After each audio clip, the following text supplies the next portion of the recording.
Yeah, that's a little bit ahead of where we've read through at this point. So if you're like, wow, is that in the book? It's there. Chapter 24, his wife will die and he won't be allowed to grieve over her passing. So we'll talk about that some tonight. Book of Ezekiel is probably one of those books where we know a verse or two or a story or two from children's classes that we've taught, but having an understanding of the whole book, probably not so much. And I'm in that category too. So here are four prophets, and there are more in the minor prophets, four that are contemporary, that lived right during this time before the captivity, during the Babylonian captivity, and after. Isaiah, Jeremiah, Ezekiel, and Daniel.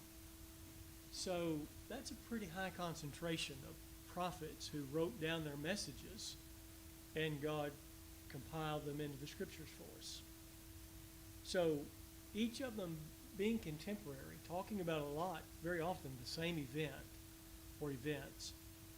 What do you think their unique perspectives are? What would be the emphasis in Isaiah? What would be the emphasis in Jeremiah and here in Ezekiel and also in Daniel that would contribute to a collective picture that God wants us to see, and a collective revelation that he wants us to appreciate? Sure, all the prophets did. What was Isaiah about? Even as you just think back to passages you know in Isaiah, what was it about? Who was it about? It was about Jesus, about the Messiah. And so much said about him, about his character, his nature, his work, his birth, his suffering, his atonement. So much said about the Messiah in the prophet Isaiah. What about Jeremiah? Just finished it up. So maybe there's something fresh on your mind that was the emphasis of the prophet Jeremiah. Laura said before dinner tonight, a lot of judgment in Jeremiah. She's just finishing that up, and she said that was just over and over and over again.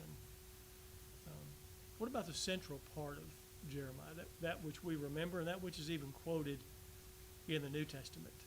In those days, the God of heaven will make a covenant with them, not like the covenant that he made with their fathers, which they broke. So the concept of covenant in this new arrangement of God, new order of God, is prominent in the book of Jeremiah. What about Ezekiel? What is Ezekiel? You're not there yet in our reading, but the last 8 chapters talk about this restored, glorified, and perfect institution or place. It's the temple. And it gets 8 chapters of focus at the end of the book of Ezekiel. So we've got the Messiah, we have covenant, we have the temple. And then what about Daniel? What's Daniel's emphasis? Chapter 2, the image that he sees, and in the days of those kings, the God of heaven will establish a kingdom that will never be destroyed.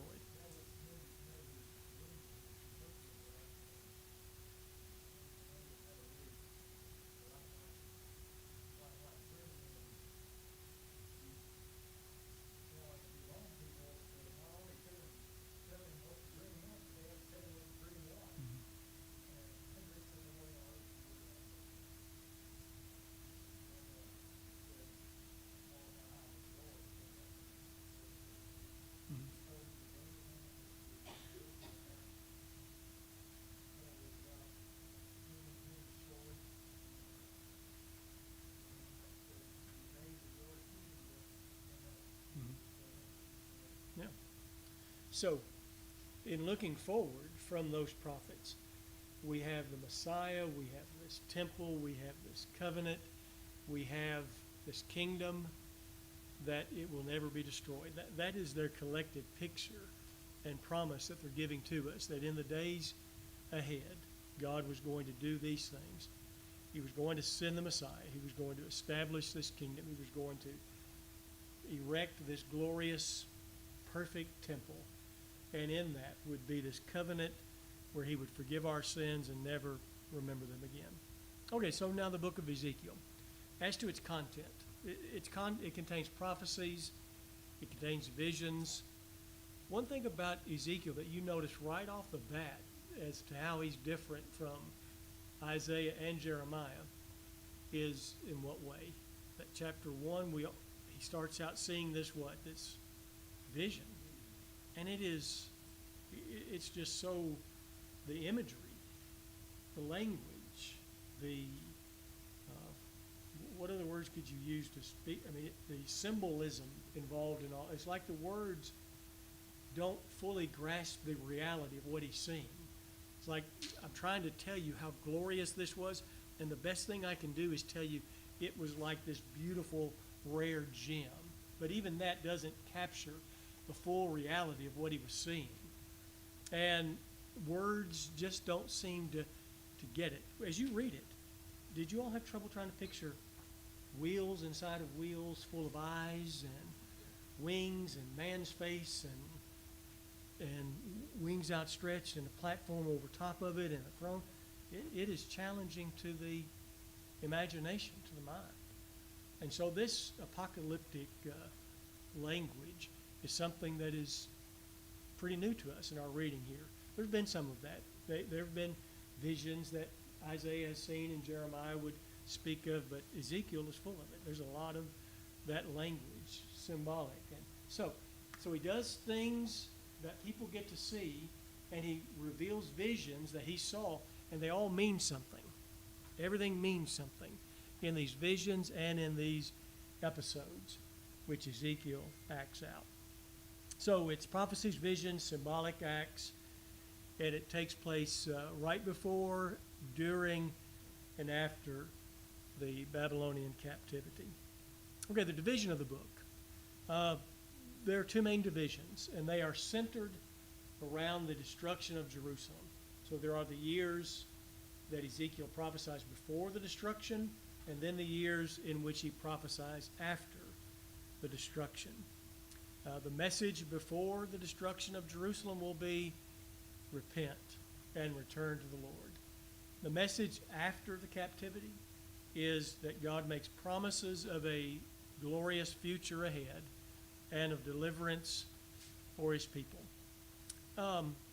As to the time frame, everybody have that paper?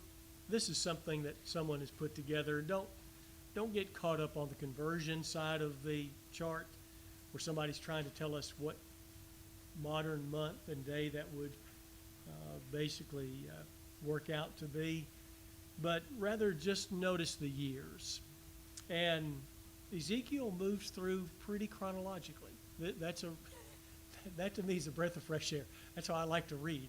I like to read from start to finish, not have to jump back, go back. Now let's go back 20 years, let's go forward 15 years.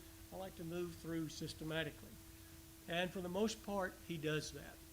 So you will see the references to the years, and the years reference, they start from when King, who really wasn't even king, Jehoiachin, which was son of Jehoiakim, was taken captive by Nebuchadnezzar.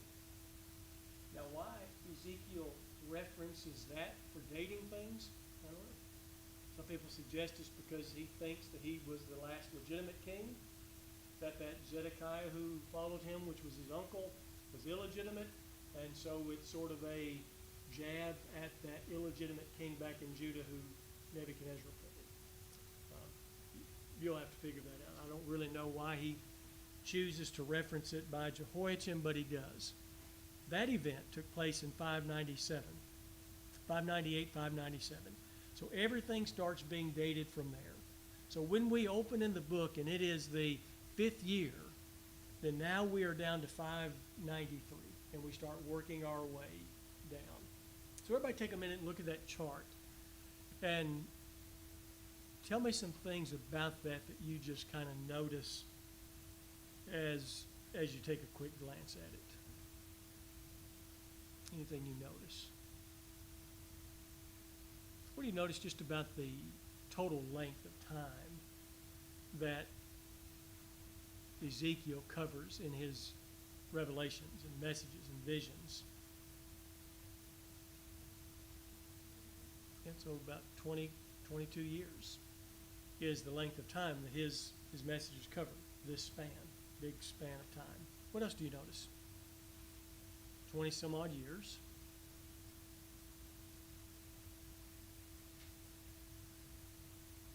If you're not noticing anything, you can just read the words I put on the paper.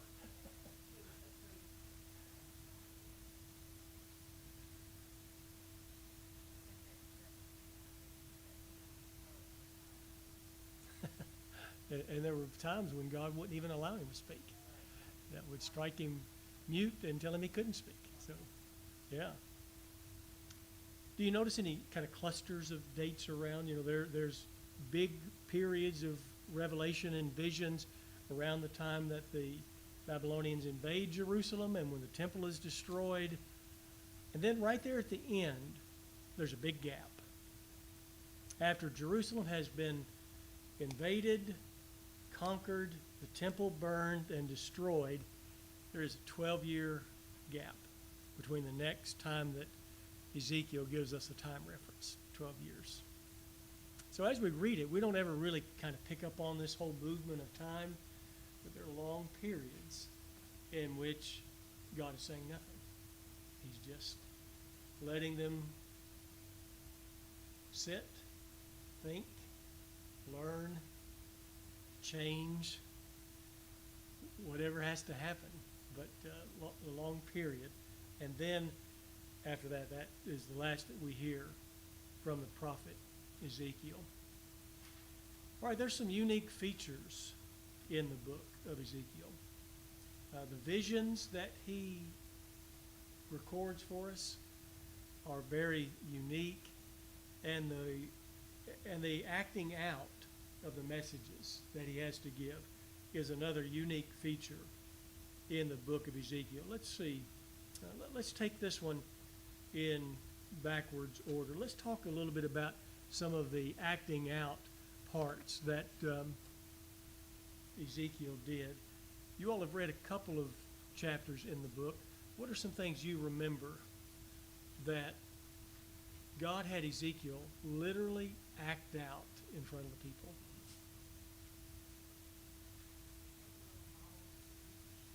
Yeah, he makes this model of Jerusalem, and I don't know how big it is. Mine says it's like a brick, so that kind of gives me some proportion. And then he lays siege to the city, building ramps, and he's doing this all in front of the people. Chapter 4. He's built a city.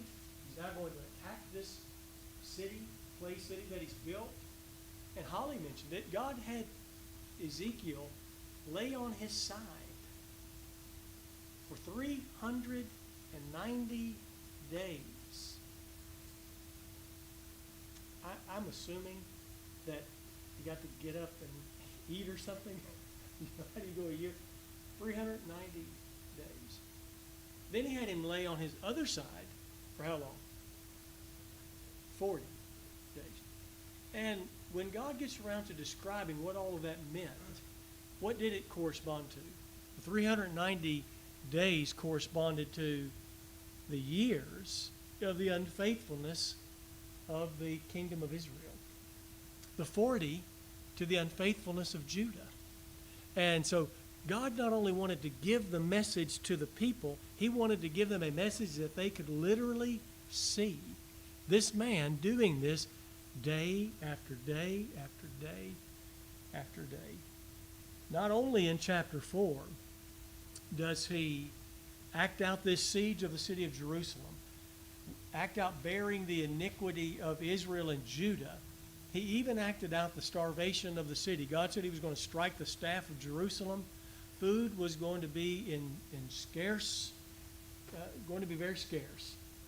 You weren't going to be able to find it. So he had him make this bread, gave him the recipe for it, and then originally told him, I want you to cook it over human excrement. Ezekiel protests because he says, I've never put anything unclean in my mouth. And so God changes and says, all right, stubble to burn, to cook, and make this bread. And he's doing all of this in front of the people. So again, why is he doing it? You've given the message, but now what do they get? They get to see it. And this is what it's going to be like for you. You're going to be so hungry that you're going to be eating things and cooking it over stuff that you never would have imagined doing before. So he acts out these messages that God gives to him. Chapter 5.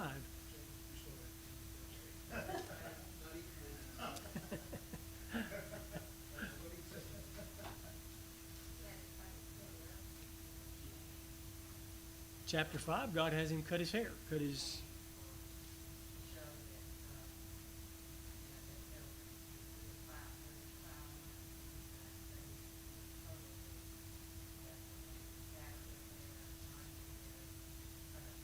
Everybody look in chapter 5. Chapter 5, verses 1 through 4. The Lord tells Jeremiah to take this sharp sword and use it as a barber's razor, and on your head and your beard. And so then he's to do this in front of all the people. Cut his hair with this sharp sword and cut his beard. And then, that's not all that God tells him to do. Then what does he tell him to do? Take a third of it and do what? Burn it. A third of it and do what? A second third? Heat it with the sword. So again, I don't know how you picture that, but he's hitting a third of his hair, contained somewhere with a sword, and then 1/3 of it, do what with it? Scatter down the wind. Just go and throw it down the wind. And then he says, but take a few of the hairs and do what with them? Tuck them away, sew them into your garment, and kind of hide them and keep them.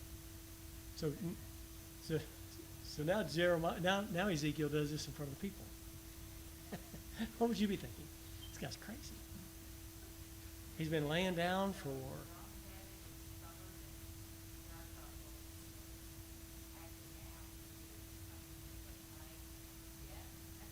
Yeah.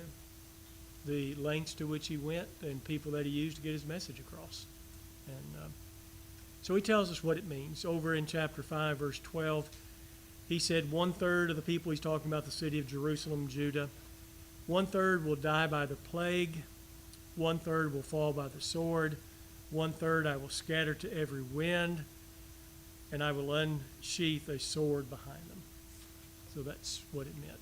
He's acting these things out, and God's giving a message through the acting out of these episodes. That part about the sewn in hair never gets specifically referenced again, but chapter 6, verse 8 says, however, I will leave a remnant for you. I will leave a remnant, for you will have those who escape the sword among the nations when you are scattered among the countries. So I think that's probably our explanation of the few hairs that Jeremiah was to keep behind. So he acts these things out. Chapter 12, God has him get ready for exile.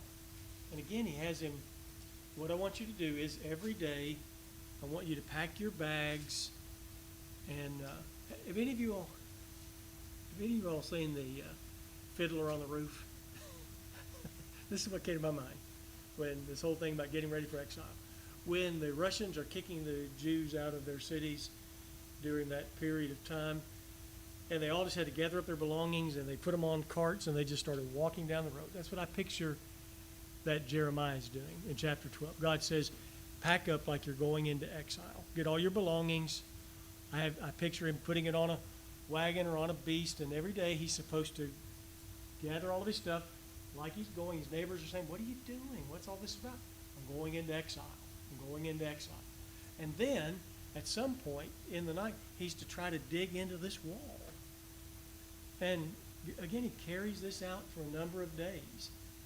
But it's a sign to the people. You are about to go into exile. Get your things together, and you're going to be people that will be digging into hidden places and perhaps even trying to escape the calamity that comes upon you. Chapter 24 is what Linda referred to a bit ago. This is hard. Chapter 24, verse 15 mentions something that God was going to do through Ezekiel that would be another sign to the people. 24, verse 15. The word of the Lord came to me, saying, Son of man, behold, I am about to take from you the desire of your eyes with a blow. But you shall not mourn, and you shall not weep, and your tears shall not come. Groan silently, make no mourning for the dead. Bind on your turban and put your shoes on your feet. Do not cover your mustache, and do not eat the bread of men. So I spoke to the people in the morning, and in the evening my wife died. And in the morning I did as I was commanded. The people said to me, Would you not tell us what these things that you are doing mean for us? Then I said to them, The word of the Lord came to me, saying, Speak to the house of Israel. Thus says the Lord God, Behold, I am about to profane my sanctuary. The pride of your power, the desire of your eyes, and the delight of your soul, and your sons and your daughters whom you have left behind will fall by the sword. You will do as I've done. You will not cover your mustache. You will not eat the bread of men. Your turbans will be on your head. Your shoes will be on your feet. You will not mourn, and you will not weep, but you will rot away in your iniquities, and you will groan to one another. Thus Ezekiel will be a sign to you. According to all that he has done, you will do. When it comes, then you will know that I am the Lord God. So there were some of these things that he had to do that would have just been the physical discomfort of doing them, laying on your side for a year. This was, he said, the desire of your eyes. And so he got that message in the morning, and by evening his wife was dead. And God told him not to mourn over the loss of his wife. And he was to be a sign unto the people. Well, he'll be mute for a while. The rest of chapter 24 tells us about that. 33 verse 22 records that when Nebuchadnezzar finally did enter the city to lay siege to it, somebody escapes, comes and tells Ezekiel, and his mouth is opened. So for some period of time, he was unable to speak. I'm just jabbering on about all this, but these are some of the unique features of this book, that the way that God chose to deliver certain messages that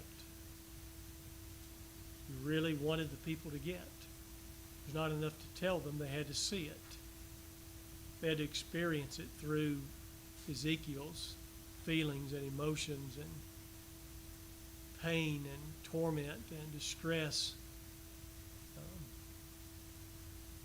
Did any of you notice in reading so far the way God addresses Ezekiel?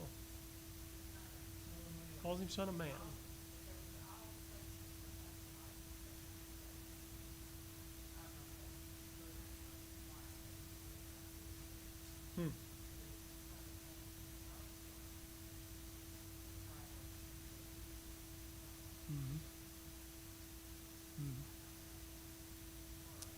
I don't either. There's something that tells me there should be a correlation. What it is?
You know that part about the Son of Man, there's nothing that I can think of in the New Testament that specifically says, hey, I'm called Son of Man because back here Ezekiel was called Son of Man. But if we think about what could be any kind of correlation between those two, it seems like it has something to do with the way that God not only used Ezekiel to bring a message, but to live this message and live this message in front of the people. And Jesus didn't just bring his message. He lived it. He was the revelation of God. He was the truth. He was the way, the life. And so maybe that's the correlation. The Son of Man reference is that just like Ezekiel had to live it out in front of the people daily, demonstrate it, manifest it in everything that he did, and Jesus was the very same way. That he brought the truth, but he lived the truth, and he was the truth.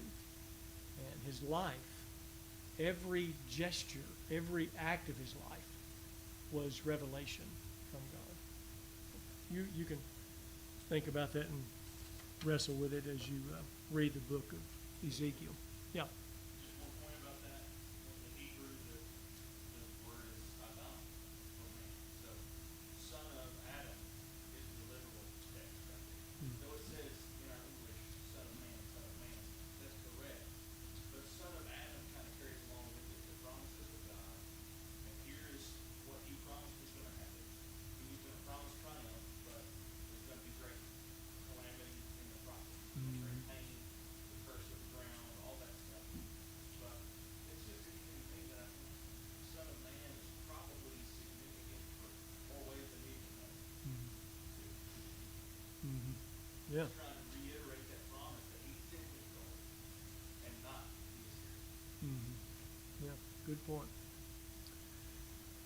Good point. So these unique features, the acting out the visions. Let's talk a little bit about the visions of the book of Ezekiel. And again, the visions, every part of it probably has significance and meaning. We're not told what the meaning is of every particular feature. When we get into this first vision of what I think he tells us are the cherubim, holding and standing beneath the very glory of God himself. It doesn't tell us what every facet stands for. Why wings? Why the face of a man? Why four of them? Why wheels? Why eyes? He doesn't tell us what every feature means. So I'm not telling you there's not value in trying to figure out what they mean or understand them. But when he does tell us something about them, then we need to really pay attention. And there is an emphasis in this first vision that Ezekiel sees. And I think it's an emphasis on God's glory, because that's what keeps coming up over and over and over again, is the glory of the Lord. Now, so here's something I want you to think about. We've got a few minutes. The prophets, and Ezekiel in particular, they don't just tell the people what's about to happen. They go further and tell them why it's about to happen. And sometimes even explaining to them how such a thing could happen. Now, let me give you an example of what I'm talking about. Jeremiah chapter 7, verses 4 and following. The people put a tremendous amount of trust in the fact that nothing bad was going to happen to us because we have the temple of the Lord. And they would even say, temple of the Lord, the temple of the Lord, the temple of the Lord. And they began to have this false hope that God is not going to forsake this house. Nothing can happen to this house. In fact, in your knowledge of the Bible, when foreigners messed with God's stuff, what happened?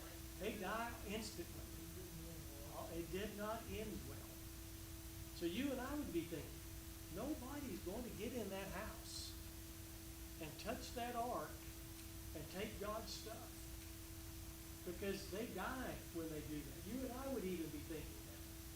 So for a prophet to be telling them, foreigners are going to come, they're going to come into this land, they're going to destroy this city, they're going to burn this house. Can you sympathize with them saying, I don't think so? Anybody? Would you not at least say, that doesn't sound like what God normally does? He protects his territory. He protects his things. His glory cannot be compromised. So they came to think the temple will never, ever be defiled.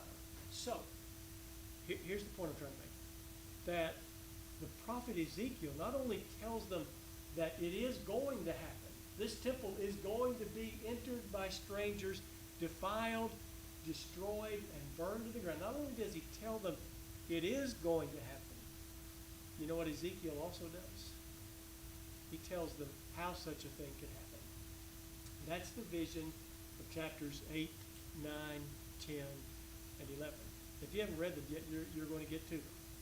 And so the vision that we saw in the beginning was Ezekiel seeing the glory of the Lord being upheld by the cherubim, these four living creatures, holding up the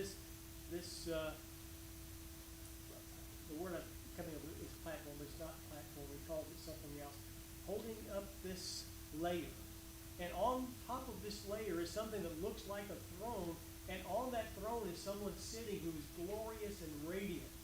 And these living beings are holding it up, and they've got each one of them have four wheels that can go any direction. They can move. And they just hover over the ground. When we get to chapter 8, he begins to show them how in the world is it possible that God's temple could be destroyed? Well, he starts off by saying, let me first of all show you what's going on here. And he takes Ezekiel in the spirit, and he takes him to the temple. And he says, look at these people. You see them all gathered up? 70 elders.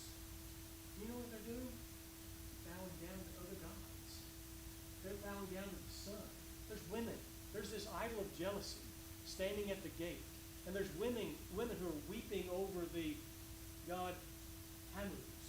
And then he goes into the temple itself. He digs a hole and he gets inside. And right inside God's house are all of these images and creatures inscribed on the wall. So he shows you, how can it happen that I let this place be destroyed and burned? It's because it's already defiled. It's already been defiled by the hands of my people. But then even more specifically, he begins to see these creatures that he'd seen before, the glory of God, and it's right there in the temple. But then it begins to hover. The glory of the Lord, and move.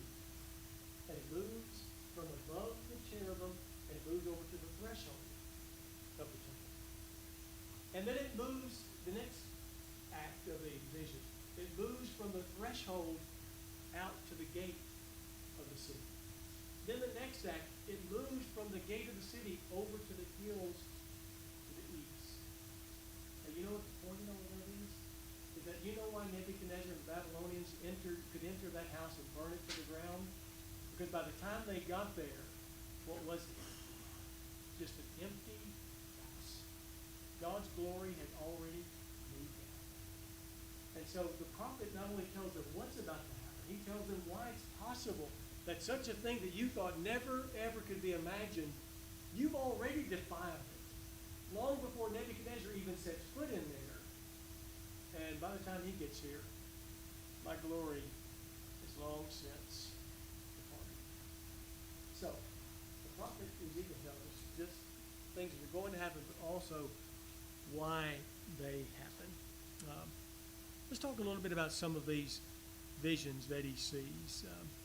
Chapter 1, we've been talking about it, verses all the way through chapter 3, the vision of the living beings, the wings, the faces, the wheels full of eyes, all of these various features that represent something about the presence of God, the glory of God, the might of God, the knowledge of God, the all-seeing nature of God, the lack of restraint. Nothing constrains God. He can move and go and do anything that he wants to do. So all of that is absolutely true. There's something that you'll notice that introduces Ezekiel's visions series. And he will say something to the effect of, the hand of the Lord was on me. And that will precede all of the vision series. It may say the hand of the Lord was mightily upon me, or the hand of the Lord came upon me. But it was that which introduces the vision that he's about to see. Visions are different from dreams. He's not in a dream when he's seeing his visions. He's conscious, being transported, and the next thing you know, he's standing among the exiles. So he's conscious, he's fully conscious when he's seeing these visions. So if you want to know just a little something different, I don't know much about them, but between a dream and a vision, he's fully conscious. This is not something that's happening at night when you're in that semi-conscious state. He's fully aware of God's showing him things, and he's touching them. He's having him do things in these visions, like eat this scroll and let it go down into your stomach. So he's interacting in these visions that he's seeing from God.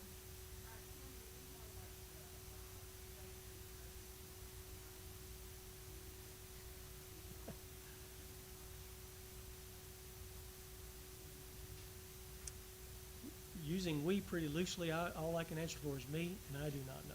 But it just seems to, I'll just give you what comes to my mind, is that it looks like it's all of creation to me. It's covering all creation, from man to beast to all various types, is what comes to my mind. So beyond that, does anybody else have any insight into why the faces are different on the beings? And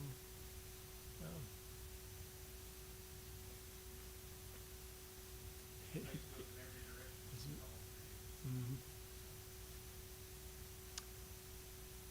Yeah. So visions, glory of the Lord, verse chapters 1 through 3, the abominations of the Jerusalem, and then God's glory departing from Jerusalem, chapters 8 through 11.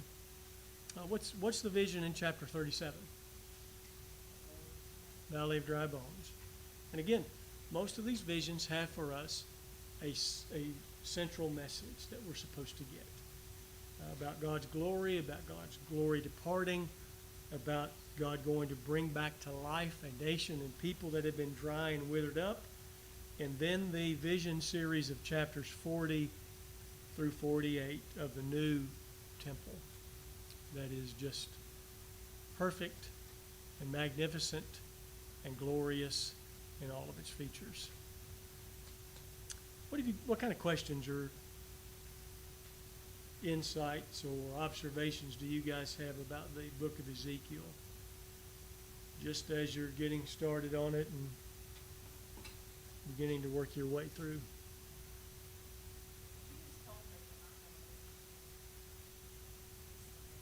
Still had to do it. And even God told him, they're going to be hard-headed, but I'm going to make your head harder than their heads. So he...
Yeah. You all, we all probably have been pretty familiar with that part of Ezekiel where he talks about the son doesn't suffer because of the sins of the father and the father the sins of the son. We were familiar with that, knowing that that teaching was in there. The soul that sinneth will die. But it is because of their thinking. It was because of their propensity to blame everybody else for what was going wrong in their life. And so that's what God was correcting in those people. In chapter 13, we've got just a couple of minutes. Chapter 13 is a stern rebuke to the false prophets that were in living even in the land of the exile and also back in Jerusalem.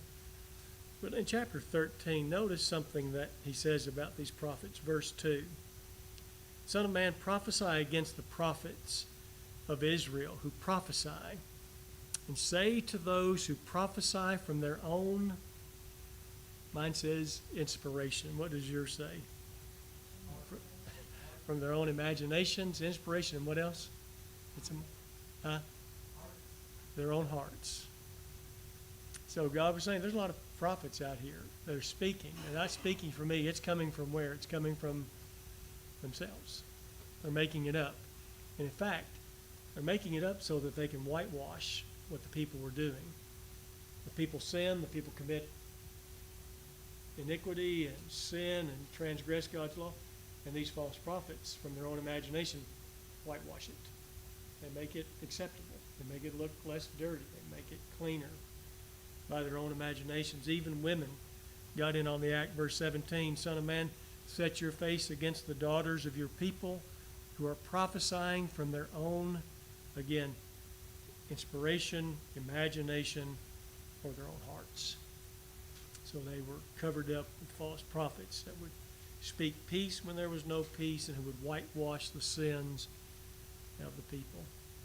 Chapter 14, make note of this when you get there, that verse 1, some elders of Israel came to Ezekiel. They sat down before him, and the word of the Lord came to me, saying, Son of man, these men have set up their idols in their hearts. They're not in Jerusalem. They're not in Judah. They're over there in Babylon in captivity. And they come to ask something of Ezekiel, and God tells him even before he begins to speak to them. They have idols. They may not be visible, but they're idols in their own hearts. And again, verse 4, Therefore speak to them and tell them, Thus says the Lord God, any man of the house of Israel who sets up his idols in his heart, puts right before his face the stumbling block of his iniquity. So that was the root of the problem, is that the people had in their hearts idols set up. Something they loved more than they loved God. Something they honored more than they honored God. Something they respected, revered, feared, worshipped more than the living God. And so that's why he says, you'll have no other God before me. Nothing is to take my place. All right. Well, let's wrap it up this evening. So in your reading, just enjoy. There's going to be a lot in there about nations. He will speak against Egypt. He'll speak against Babylon. He'll speak against Tyre. He'll have a message for surrounding nations who gloat because of the calamity that comes on Judah and Jerusalem.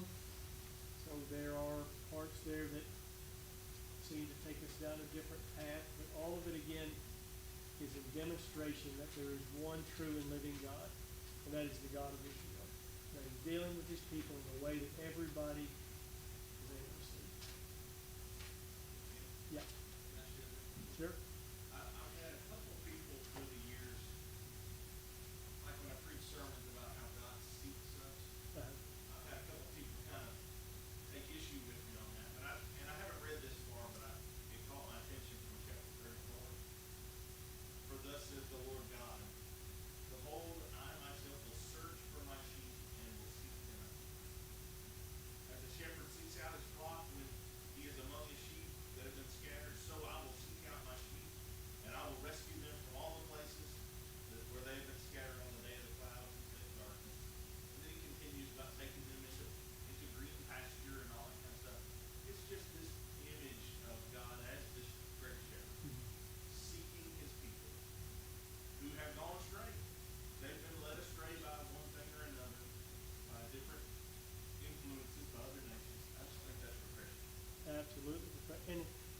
in chapter 34, it's in the context of the woe against the shepherds of Israel who have not done those things. God's people were scattered. They did not search for them. His people, his sheep, were injured. They did not bind them up. They were in need. They were hungry. They didn't feed them. They fed themselves. And so God, in essence, says, I'm rejecting all of these shepherds, and I'm going to come do it myself.